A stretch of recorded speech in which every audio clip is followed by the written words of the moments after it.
Психологиямен жалпы ең алғашқы қадамыңыз қандай сұрақпен сол балаңыздан бөлек ашылды сізге? Осы мен психолог болуым керекпін, осы саланы ізденуім керекпін деген түрткі болғаныңыз?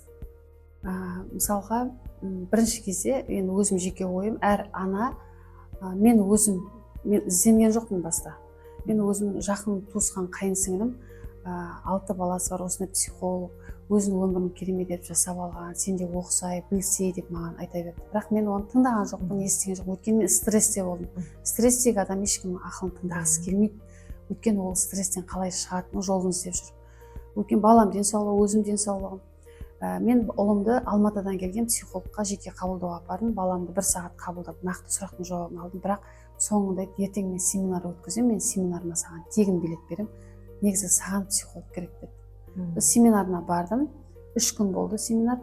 Содан басталды менде психологты ізденіп, бүкіл психологтарға подписать етіп, кітаптарын алып, содан басталды 8 жыл бұрын. Қазір балаңыз неше жаста? Балам 23 жаста. Балам жағдайы алдыңға қарағанда жақсы, 50% жақсарды. Шүкір. Бірақ баламен жұмыс жасау арқылы мен өзімнің ауруымнан айықтым.